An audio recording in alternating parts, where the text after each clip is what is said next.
Great, Dave. Thanks to have me on your show, and best to your entire audience. Yes, thanks for being here. And I just wanted to start off with saying that your climate scam explanation of the Paris Accord was absolutely fantastic. I have that playing on my website, and I really it really broke it down and it really explained what was going on. And I really thank you for that. And I wanted to start off with coronavirus. Now, the mainstream media, they're pushing panic, fear, chaos. A lot of people that I speak to, they're enjoying themselves now. They're out bike riding, walking. They don't feel like anything's really going on. But we keep hearing all these different numbers: millions of people infected, millions of people sick. What in your view, what is going on here with coronavirus? Because people are having different ideas of what is going on here, and I wanted to get your take on this. Yes. So, Dave, it's a great question. So, what I hope to do, Dave, is first of all, I think it's a great opportunity whenever something like this happens, is to just take two steps back before we take one step forward, and really say what is going on. And I think that's a central question. And to answer that question, we need to go adopt a way of looking at the world so we don't get blinded, right? So this is where philosophy matters to how you actually perceive a situation. And what you find, there's two ways to look at any situation, right? One is you look at the immediate issue and you try to take what's called a reductionist approach, and I'll explain that. The other is you really try to understand the whole, what's called a systems approach. And the best analogy I can give of that is, if you think about, there's a very old story, the parable of the king who invites six blind men, and he brings in an elephant, and he asks the blind men, what do they quote unquote see, right? They're blind. And the guy who touches the tail of the elephant thinks it's a brush. The guy who bumps into the leg thinks he's bumped into an oak tree. The guy who touches a trunk thinks it's a hose or something, and so on, right? So they each have a blinded view of reality, and then they build their narratives based on that.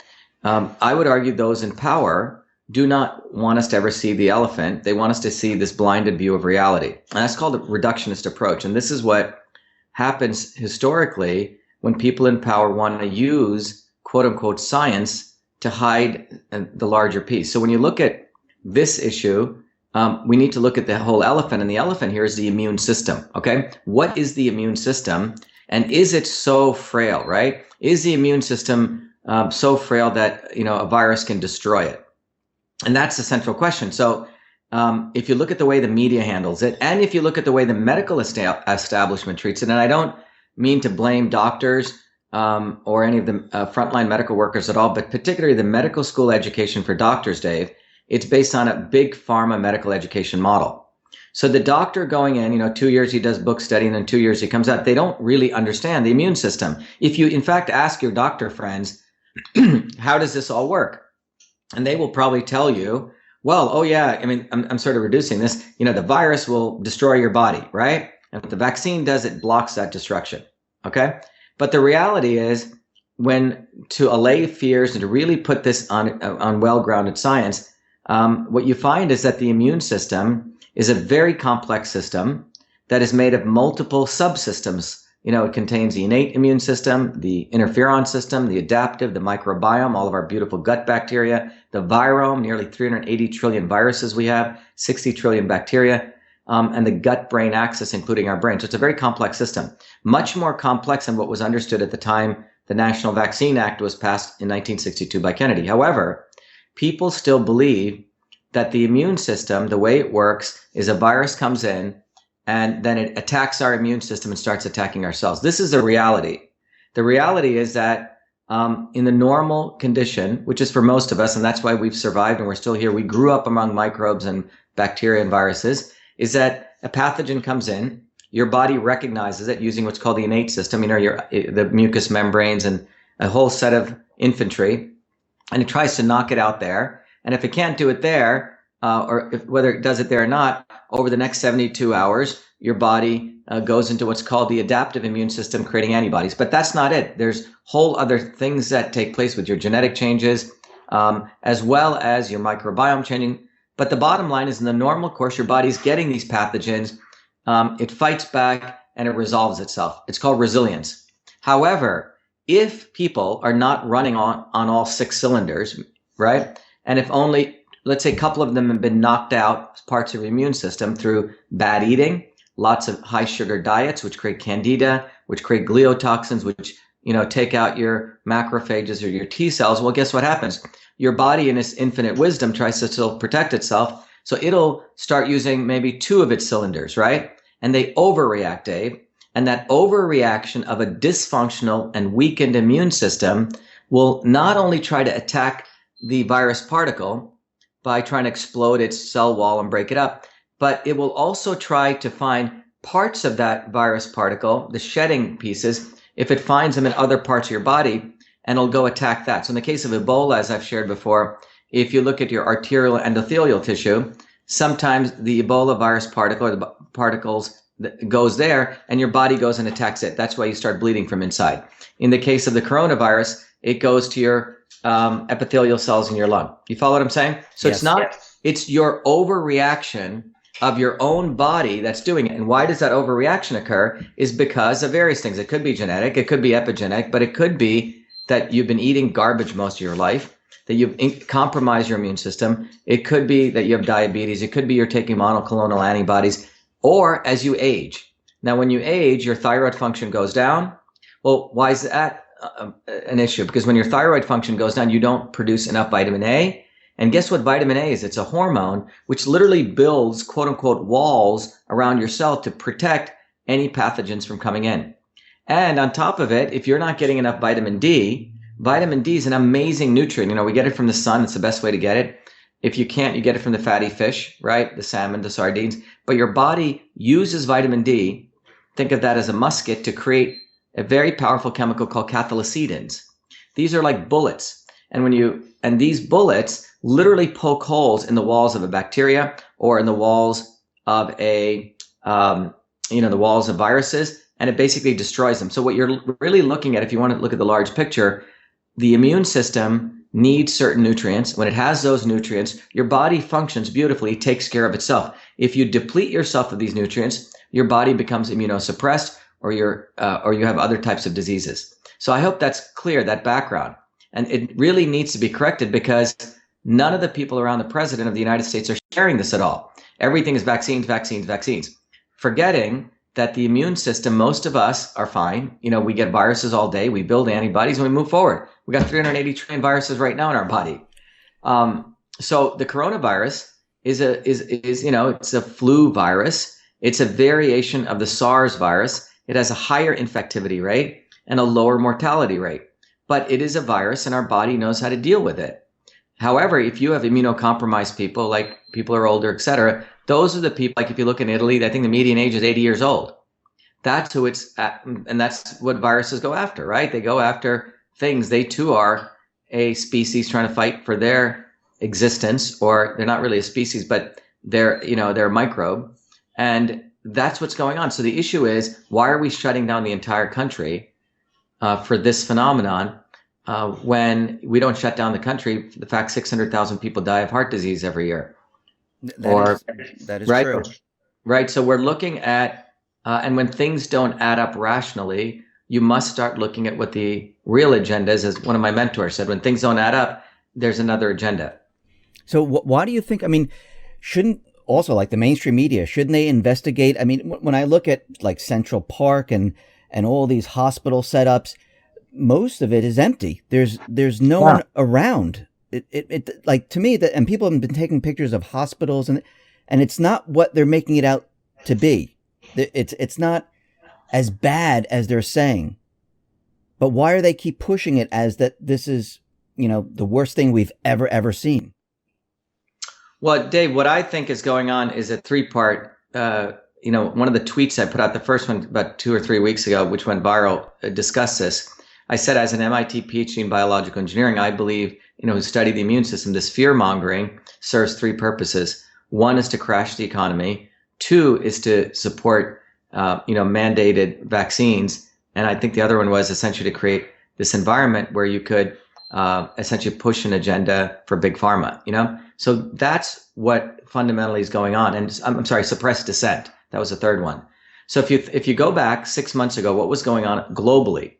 We had people in France, massive protests. Remember that? Yes. People in Hong Kong, massive protests, right? China. In Wuhan, 6 months ago, which the press has not really brought out, there were anti-pollution protests by the Chinese people, right where this virus was released.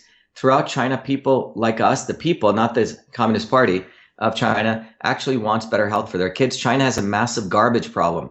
They can't burn enough of their garbage, so they started building massive incinerators. There was supposed to be a big incinerator plant going in Wuhan. And, you know, in China, it's not like you can go protest and you're fine. You get shot or you get thrown in jail. You're a dissident. Well, 10,000 people came out, which is quite extraordinary. The police brutally attacked them. The people continued. And finally, the Communist Party there said, okay, we're not going to build it. But it's quite interesting, Dave, that event occurred right in Wuhan and was continuing. In New Jersey and all across this country, there's been a huge movement for medical freedom. We won one of the major legislative issues in New Jersey, where I led a massive protest to tell people they should go bottoms up. And that occurred on January 13th. You had protests in South Africa, Venezuela, two populist prime ministers and presidents get elected over the last 3 years, Modi in India, who came from bottoms up, and Trump. So you have a very interesting phenomenon taking place, anti-establishment movements broadly, right? And that's one phenomenon. You have the fact that those in power did not like these movements, and you have the fact they frankly didn't like Trump. So that's sort of the background of what's taking place. So when you look at the virus, right, people attempted in the United States to take out Trump with the Russian collusion, then was impeachment. And this in many ways was a well thought out approach, because what you're really seeing here is that you're using two of the most powerful vehicles of fear and ignorance. And big pharma, the deep state of big pharma, you look at all their ads, Dave, you're right? Most people don't know what is diabetes, but they make massive fear of it, and then they paint you a utopia, right? If you see those ads, after you take this pill, you're amazing and beautiful music, etc. Well, in my view, this is one of the biggest chess moves of the three entities which want a centralized power, essentially at a global state level. And I want to walk people through something so this doesn't become something that's something conspiratorial, but it's actually just evidence when you look at it. 5 years ago, in 2015, the UN laid out what was called Sustainable Development Goals 3. It was their version 3, which was essentially saying that we want to create a utopia. And it's 17 points, Dave, and they lay out their utopia. Okay. You know, people should go type in SDG 3, Sustainable Development Goals, and it's a document, and you can see it. It lays out these goals of how we're going to get. It's their criteria: no income inequality, we solve climate, no more poverty, gender equality for everyone, on and on and on. So that's this big utopia. But what's fascinating is there's another document that goes with that called IA 2030. And you know what it says, Dave? The way that we're going to achieve that utopia is by vaccinating everyone. Okay? So immunization for all, leave no one behind. And it's quite fascinating. They have little icons that represent the 17 goals. And for 14 of those 17 icons, they say how vaccination or immunization helps us achieve that. Okay? Even though there's no direct correlation, they've, very nice woven it in. And then if you find out who was supportive of these SDG goals, you find out it's the Institute of, Federation of Pharmaceutical Manufacturers, who are the three executive members of that are from Roche, Shionogi, which is a Japanese big pharma company, and Eli Lilly. And then if you look at those three companies, what you realize is that all of those three companies, in fact, most of big pharma today is suffering economically because the drugs, the old drug development model, Dave, the synthetic compound that doesn't exist in nature, in order to make that a drug, they have to, first of all, do test tube research and kill a ton of animals. That takes 6 years. Then they have to get regulatory approval by the FDA before they start testing on humans. Phase 1, phase 2, phase 3. This process, Dave, takes about $5 billion. And what comes out at the end of that has side effects, and you and I can sue pharma companies. So pharma companies have been feeling the pinch because massive amount of cost, and they're highly liable, right? You and I can sue them. Now take the alternative, vaccines. By the 1986 law that was passed, spearheaded by Ted Kennedy, his brother John Kennedy in 1962 created the National Vaccination Act. which created the CDC. Mm-hmm. And that was at a time when we had a very minimalistic understanding of the immune system. But based on that, we decided we need to vaccinate everyone, and the CDC was going to set up guidelines. Well, by 1986, a lot of people were getting injured. 1,000 lawsuits were taking place, 5 lawsuits a day. And the lobbyists and the lawyers and the politicians, in order to protect their buddies in Big Pharma, what they did, Dave, was they literally created a vaccine court, which means they essentially destroyed the Constitution, right? No more separation of powers. They took the judicial powers under the Health and Human Services. So if your child, something awful happened to them, they would have to go to a vaccine court where the limitation of liability for death was limited to $250,000. Okay? Wow. So what did this do? And this was brought to you by Ted Kennedy. Now, Reagan signed it very unwittingly because he said, I didn't want to do it, but they shoved that provision into another bill, which was quite favorable for other reasons. So what we have created, therefore, is a big, big opportunity for pharmaceutical companies. No liability, no risk. They can't get sued, Dave. And the development of a vaccine does not need to go through the same regulatory structures as a drug because they categorize it as a biologic. Okay? So what you have is you have an amazing opportunity for Big Pharma. Low risk. Don't have to do a lot of testing. We can push this out there. You follow what I'm saying? I follow you, yes. At the massive level of the United Nations, you painted a utopia. Now look, pharma companies have a history of using nonprofits. They have a history of manipulating narratives to act as though they're doing good for the welfare of you and me and everyone, when in reality, it's about creating a distribution point. A very good friend of mine used to be not a very good friend of mine, a person I know introduced me to a very interesting PR company called Burson Marsteller. In a previous life, about 20 years ago, I created a company to analyze email, to figure out trends in emails. And this crisis management PR firm wanted to use my technology for their clients, right? So they could detect if something was going on, so they could act. And one of the guys that I met was a senior account manager at this PR company. I think they're one of the top PR companies in the world. When major stuff occurs, they go to them. And he, over dinner, I said, what do you consider one of your proudest moments? He goes, oh, the day I helped Eli Lilly. I go, what'd you do for them? He goes, well, their Prozac sales were dropping. And no one was, was starting because of side effects. People were stopping to buy their drugs. And so he goes, what I went in there, I rebranded them. I forgot what their slogan was. It was some drug slogan. And he changed their slogan to something like, we help people's lives. And then he goes, I did something even more interesting. He goes, I had Eli Lilly create a couple of nonprofits. One of the nonprofits was for battered women. And then that nonprofit would take out ads, Dave, which would say, do you want do you know if your friend, targeted women, is being beaten by her husband? Okay. Or do you know anyone who's being beaten? Please make sure they take their Prozac. Wow. So what you're seeing is, and so what do they do? And this is very, very quite insidious, but you create some nonprofit, some, thing that seems beneficial that everyone would want to support, right? Like the puppy dog sale, right? And that's what has happened here. When you unravel this, the United Nations, a quote-unquote nonprofit, the WHO, the CDC, all these guys are essentially frontmen for pharma. And that is what Fauci is. He's a frontman for pharma. And if you look at this model, just follow the money of the Gates Foundation, totally pro-vaccine, Hillary Clinton, totally pro-vaccine, and then you have the Zuckerbergs, Chan, and they just put $6 billion into a foundation. So you have 3 major foundations, which are basically ways of avoiding taxes, right? They're tax evaders, right? Putting into their own ways where they can act as though they're helping us, the poor, doing a neo-missionary model. And as a result of that, those 3 organizations, the CDC, the WHO, with their front man Fauci, who's the one who created the fake science narrative that HIV creates AIDS. That's how he made his entire fear mongering. This is his second rodeo in doing this. So that is what's going on. It's fundamentally big pharma, and you have the Chinese supporting it, who have their political goals, right? So you have the Chinese, the 3 major foundations in the world, who are all pro-vaccine, pro-Monsanto, etc., and you have the World Health Organization and the CDC. This is sort of it's not even, this is the deep state, okay? So are you saying that this was coordinated between all these organizations with pharma? I mean, this is not an accident. Definitely. No, this is not an accident. Okay. Look, this coordination sometimes is implicit, sometimes it's explicit. It's 1,000 monkeys thing, right?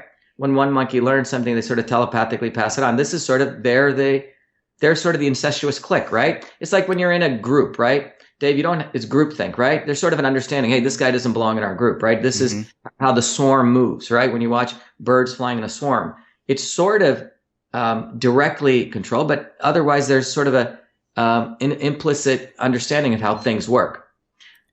Fauci, for example, is on the leadership council of the Gates Foundation, okay? Oh, that's very interesting. Right. So what you're looking at here is, and Fauci came in with Reagan times. He's the one who protected his buddy Robert Gallo, who was brought up on scientific misconduct charges. He's the one who stole the HIV virus from the French to create a bogus HIV test, and they conflated HIV to AIDS. Okay, that's what they did. When AIDS is suppression of the immune system, which you don't even need AIDS to take place, HIV to take place. 60% of Zambia has HIV. No one's dying of AIDS. It was one of the biggest frauds done in science. The only guy at the time who called him out was Peter Duesberg.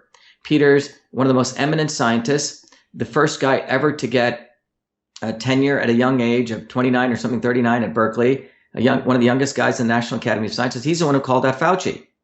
But Fauci came to the aid of Gallo. Gallo went into the background, and Fauci built his career on the HIV AIDS causality when there is none. That's what took place. That's Fauci's history. And then remember, he did all the AIDS concerts, started rubbing shoulders with Hollywood, etc.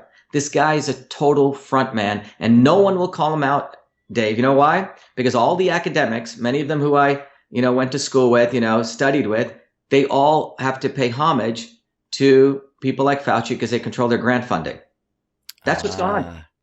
So this is, I look at this and I say it's total bullshit, because the immune system cannot be destroyed by a virus. It's the exact opposite. It's a compromised and weakened immune system which goes haywire and attacks you. The virus is just an initiator of a, sort of like an allergic reaction. You follow what I'm saying? Yes. That's what's going on here. And Fauci knows this. The problem is, unfortunately, President Trump doesn't know this. No one's advising him. But this is one of the biggest opportunities. This is like the payday for pharma. So if they have to crash our economy, with $4 trillion having us print money, what's the result they get? Well, imagine every man, woman, and child, all 7 billion people, extracting about $1,000 a year for them. You're looking at a $7 trillion payback. So this is their ultimate plan. This is because they're not. Look, it's an industry that's failing. When I started my company, Cytosolve, look, I've been involved in health since I was a kid, okay? I grew up in India where my grandmother was a traditional healer. She could observe your face, figure out what's going on, and she would figure out the right food, the right medicine for you. It's an ancient system of medicine. That's what got me motivated in medicine. Dave, I came to the United States as a 7-year-old kid. By the time I was 14, I busted my butt, finished calculus as a 9th grader, which was unheard of in those days. I wasn't just a nerd. I played baseball and soccer and a Division III halfback. So I wasn't just a nerd, but the point is I was very hardworking, man, very motivated. And I started working full time at a medical school, Dave, as a 14-year-old kid, as a research fellow. I've been doing medical research for nearly 45 years, 43 years now. So it's been my passion, and separate from inventing the email system and doing a bunch of high tech stuff. But in 2003, my love of medicine and IT came together when I went back to MIT in 2003, because a new field was emerging in biology called biological engineering. Mm-hmm. And biological engineering was using engineering systems principles to understand the body. And as a part of that, I created a technology called Cyto, C-Y-T-O, Solve, which is a new platform, even more important than email in many ways, to use the computer to model diseases on the computer, Dave. And using that, we could literally start eliminating the need for animal testing. So when I look at this from a systems perspective, I study the immune system all day. I just gave the distinguished lecture 4 months ago at the National Science Foundation, the invited lecture. I'm considered one of the experts. So the difference is I don't know anything to MIT or Harvard or the NIH because I made my own money and I fund my own research. But most of these guys, Dave, they have to keep their mouth shut, and they don't have the level of, and if they have the credentials that I do, they're practicing the oldest profession right now. Let me just go back for a sec. When this first started, why were they pushing testing so hard? I mean, Hillary Clinton was out there saying everyone has to get tested. Everyone has to get tested. Why were they pushing these tests so hard? Yeah, it's a good question, right? Well, first of all, they probably had their buddies who were creating the tests. Like Abbott came out with a test, right? So part of the whole, remember, in the medical world, there are three ways they make money. One is what's called biomedical devices, which are diagnostics, okay, testing. The second way is vaccines, and the third way is what we call drugs. So you obviously, whenever an issue comes, you want testing, testing, testing. It's a lot of money, Dave. Companies like Siemens and Abbott, these guys make a tremendous amount of billions of dollars from testing. That's one thing. The other piece of value in testing is that whoever does the testing can control the narrative, right? Because then you can determine what is a false positive, what's a false negative. In the testing aspect, you have to understand there's two things that are controlled by the WHO. When you go to a doctor's office and they test you for something, Dave, that's called the diagnostic piece. And then they have to find the procedure. So what they have is they have a bunch of codes for every test. Okay. So whatever the diagnosis is, that goes into a testing diagnostic code. Guess who develops those codes? The World Health Organization, WHO. So, and then in the United States, the procedure that you do is owned by the AMA. These codes, Dave, they are licensed to the IT people. So they have to pay a royalty to the WHO. So when she said testing, it's not only the devices, but it's saying, let's come up with codes. So the WHO came up with two codes, as I understand, for COVID. Okay. One code was that you absolutely positively test for it, right? Well, so WHO creates the code, and then the vaccine or the biomedical devices manufacturers, whoever does it, gets the business. You follow what I'm saying? For that test. Yes. Then, so in the case of COVID, they created one test, which was you absolutely had COVID, okay, through a test. The second was, well, it's sort of squishy, right? Well, he quacks like a duck. We think very squishy. That was the second code, which gave them flexibility to sort of put everything throw everything into the, and the kitchen sink in there. You see what I'm saying? So in Italy, 38% of the people are over the age of 65. Some guy walks in and he's breathing heavy. COVID, second code. You see what I'm saying? Yeah. So this is a way to cook the books. And in the United States, a very good friend of mine who works in one of the leading hospitals, she said she was part of an email chain where the CDC sent an email to the hospital administrators encouraging them, well, it doesn't matter what code you do, just basically encouraging them to put everything, even if it wasn't in code 2, into code 1. And so if someone died and they had the test sometimes takes 14 days, they said, well, it's sort of COVID, the first code.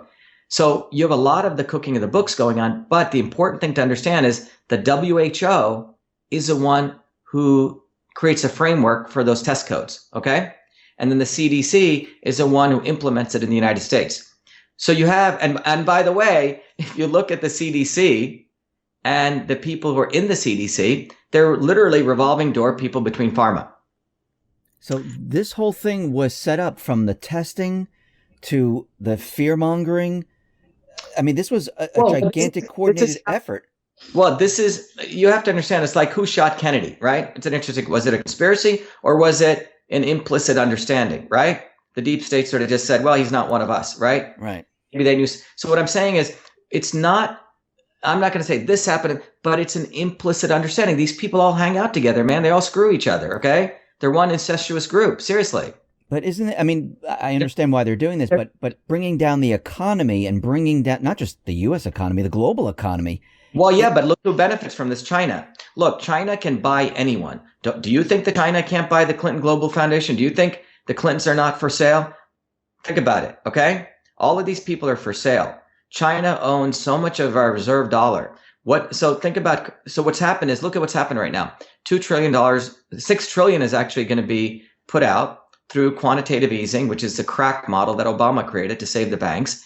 And where will that money go? It's going to go to the point, it's going to be the biggest transfer of wealth to prop up the stock market. And a certain amount of that will go down for the trade deficits, where those dollars will go to China.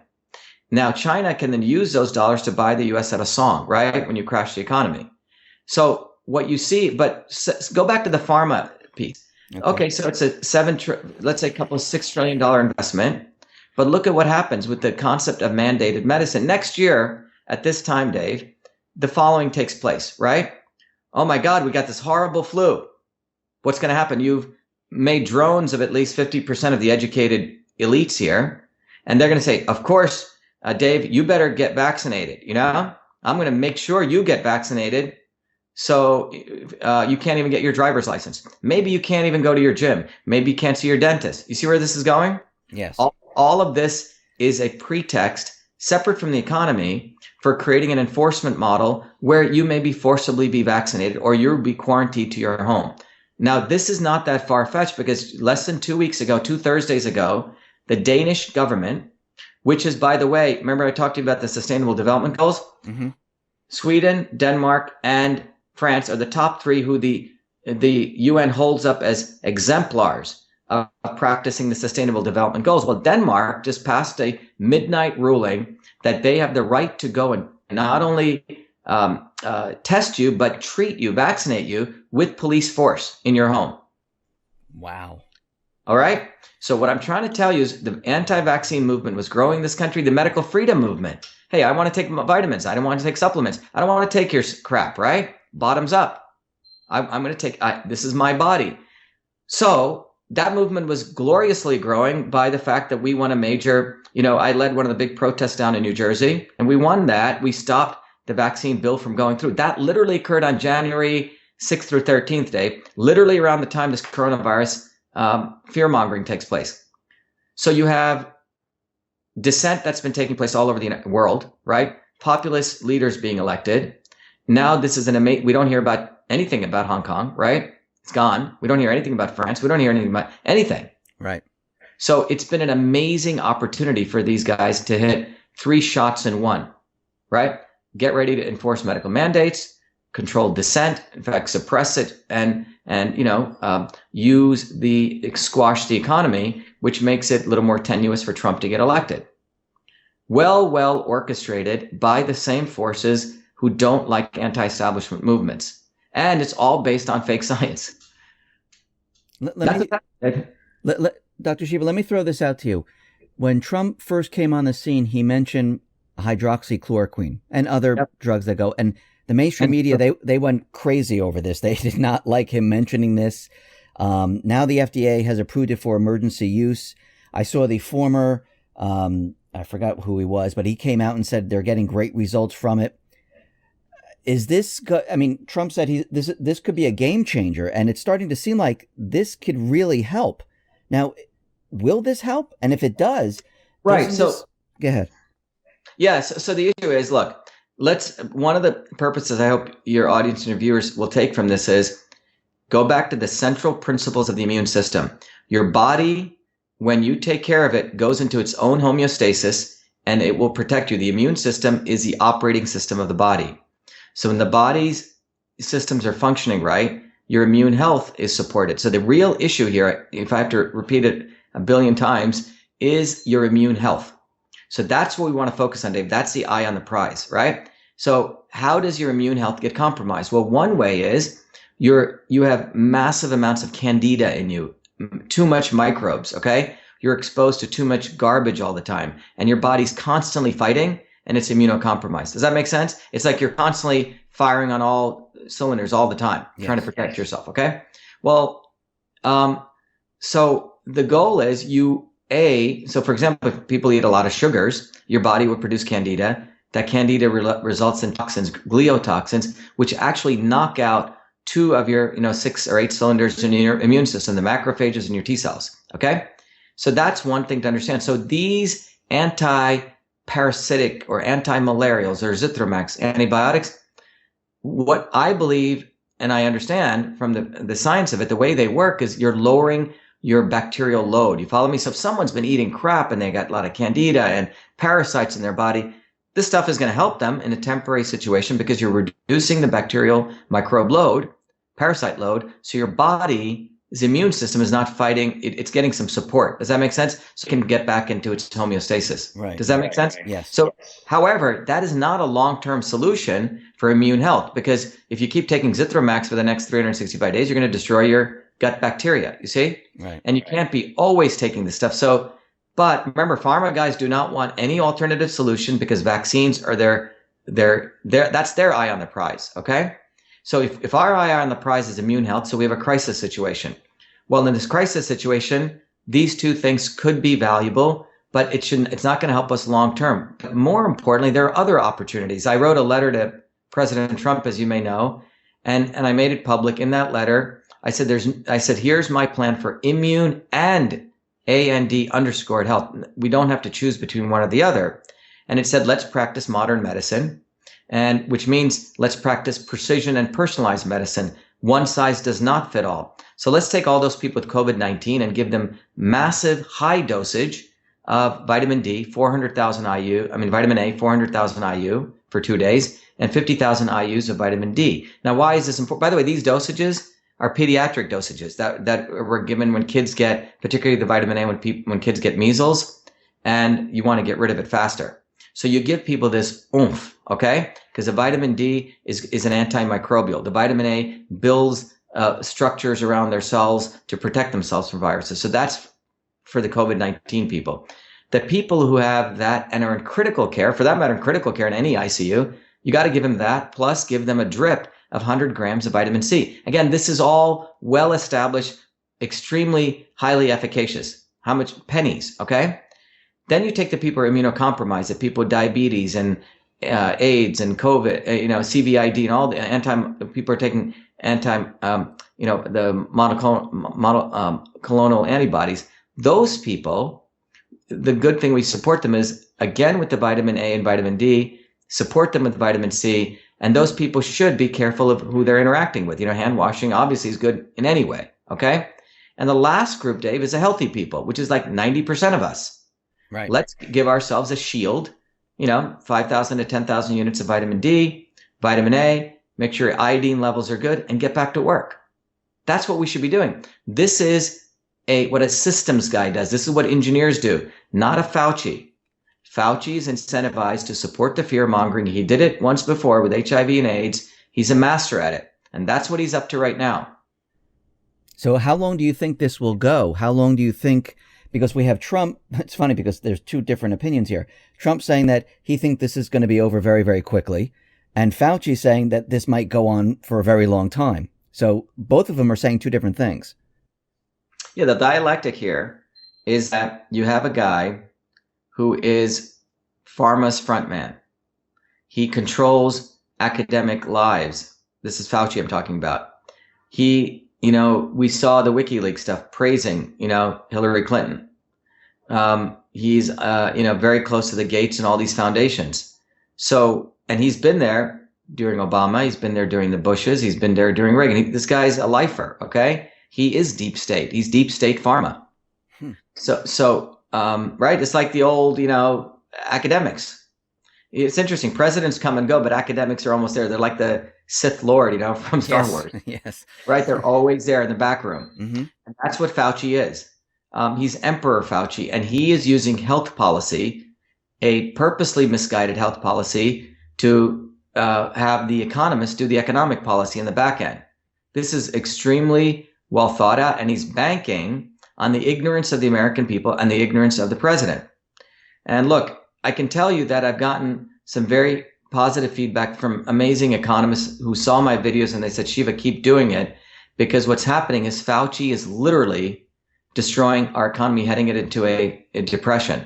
I think, look, President Trump is not stupid. He's aware of this. I'm sure there's things that he's doing on the economic side I'm not fully aware of, but I can tell you that you have an individual who has big pharma ties, who with WHO, CDC, and by the way, the CDC, I don't know if you know, works very closely with China, has a history of this. No, I didn't know that. Wow. Yeah. So you have the China, what are we headed to becoming? When China has 200 million cameras everywhere, we want to put cameras everywhere. We want people to potentially have little fingerprints, whether they got their vaccines or not. This is China 2.0. Are we going to become a colony of China? So what this this sounds like to me is like this is the deep state, their like last push to get everything they wanted. Exactly, man. You nailed it. That's what I'm saying. There's a very interesting anthropologist said in the first 20 years of any major country, any country or any civilization is when the trajectory of that civilization is decided, whether it goes to the dark ages or the golden age. And I think he studied over 20 centuries. And we're right at that point, Dave. We're right at that inflection point. And then the dark age looks like this, right? Where it's all mandated, where you have technology being used to monitor everything we do. We have no freedom. And that's what this issue is about. all the way down to the last oasis that we have, which is our bloodstream being owned by top-down governance. You won't be able to travel. Now, the golden age looks like this. It's a bottoms-up world. We trust human beings to make the right decisions for themselves because they actually, by the time you and I got up this morning, Dave, we made about 100 decisions for ourselves, right? Without the state being involved. Yes. And the profit and the power and control of the state into our lives is a real decision, is a real division, I mean. And that's what this is about. I mean, you create a substantial fear. You hide the real truth about how the immune system works. Using those two things, man, you can own people completely. And that's what we're seeing right now. And that's why I feel very fortunate to have gotten the incredible education I got from a kid in this country and working very hard, that I feel it is an important, noble duty to, I do 2 to 3 videos now explaining to people the science, exposing Fauci. And that's why, that's why you see his reaction. He knows I know what he's up to, and that I'm willing to call him out on it. It's funny because when I watch him, his reaction and his explanations, it doesn't even make sense half the time and what he's talking about. Yeah. People should ask him, show me, Peter Duesberg said, look, I'll shoot the HIV virus into me. He created the biggest fear mongering, man. This is his second rodeo. He wants to ride into the sunset with this one. So for my last question, I'm just going to throw this out there.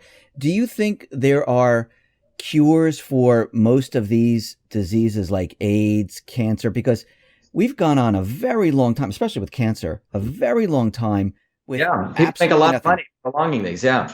Yeah, no, that's what I'm saying. That, I mean, a huge amount of businesses were started from this. Do you think that they've been hiding this stuff, the cures, and they know of cures? Well, if you go back to systems thinking, systems principles, right?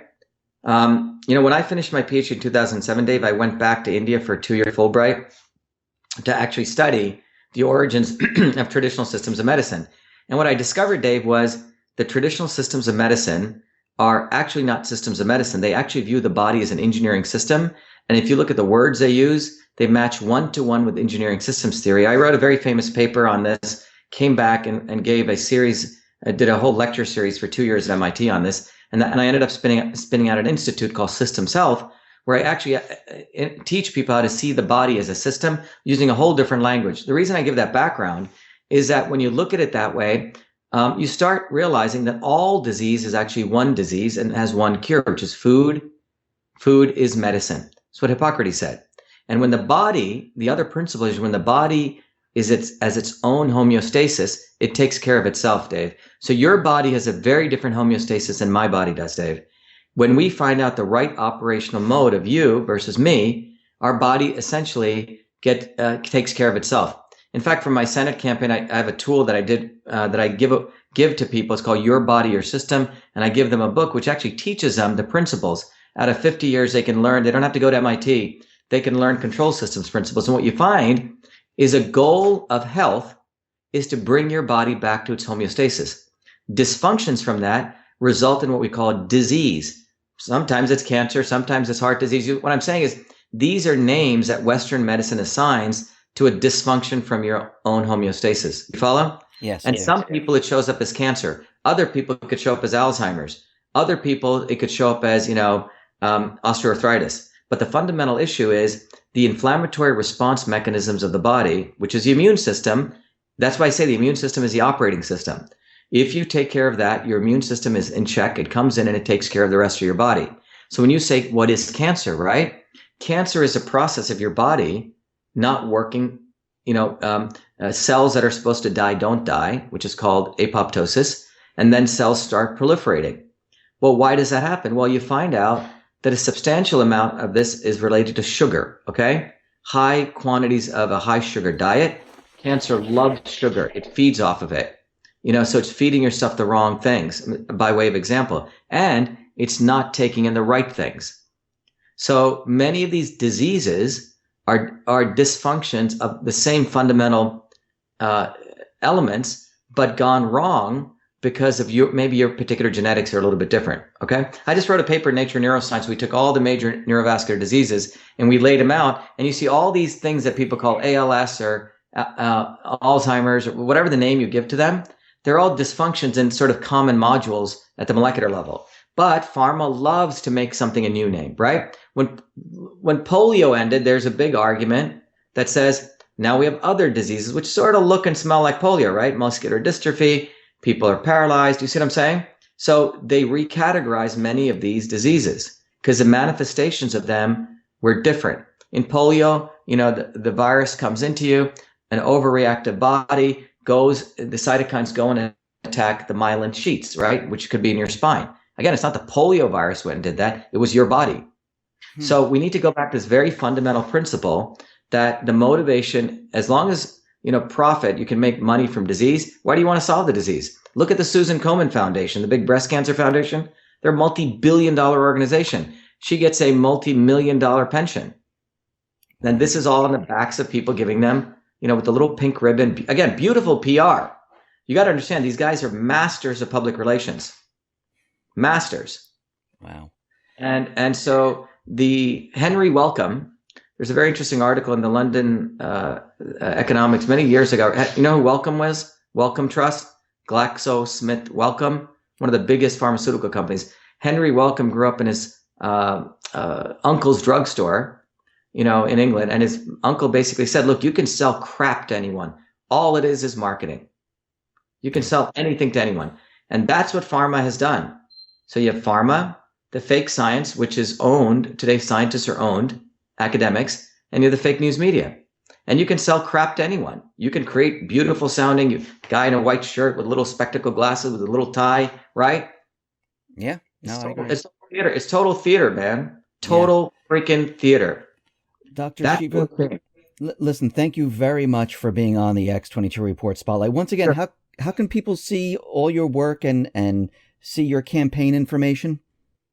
Yeah, so 2 sites I'd like to point people to, Dave. One is my personal stuff if people want to understand, and I still work as a scientist. I do many things, run my company Cytosolve, where we're going after every major quote-unquote disease. Systems Health, which is my educational institute for health, and Clean Food Certified. You can go to V as in Victor, Shiva.com. VAShiva.com. You can see that I work for a living there. But then separate from that, I'm running for United States Senate, and you can go to Shiva, SHIVA, numeral 4, Senate.com. And I think the most important thing, Dave, if I can share with people, Sure. that when, we rarely have one of us, fighting for one of us. And that's what our campaign in Massachusetts is about. We've had extraordinary, support from all over this country, because what people are recognizing is a guy like me winning a U.S. Senate seat is a win for every working person in this country. And furthermore, we talked about the deep state. I would argue that Massachusetts is the center of the center of the center of the deep state. And if you think about Harvard and MIT are here, every major swamp creature goes through here. This is where their training takes place, whether they end up in DC or the UN. And these people are the multiracial liberal aristocracy. And we have a huge opportunity to win here with someone like me who can articulate, who's authentic, who gets it and understands that the real issue here is truth, freedom, and health. We need freedom. We have to fight for that. And so one of the things I promoted, Dave, is a Digital Rights Act, okay, where we reinvigorate the Postal Service to give us the infrastructure they're supposed to do, okay, for digital rights. We can do a whole talk on that. We need citizen science. We need to ensure that the academics no longer rule science anymore. Anytime that we fund them, that data is public data that we can use to do our own analysis. And then in order to support health, the Health Rights Act says we need to remove all these middlemen, the GPOs and the PBMs, who have just, increased the cost of healthcare by 100x by being middlemen. So I have a very clear program, but it's about truth, freedom, and health. You have to have freedom. You have to be able to execute the scientific method to get to truth, because without truth, we create fake problems and fake solutions like we're seeing here. You create unhealthy people who are basically have lost their strength to even fight for freedom anymore. So our campaign is really about truth, freedom, and health, Dave, and everyone out there should support us, either volunteer or if people give like $25. I actually give them a very nice book teaching them this and a tool that I wrote by myself that they can really understand how the body is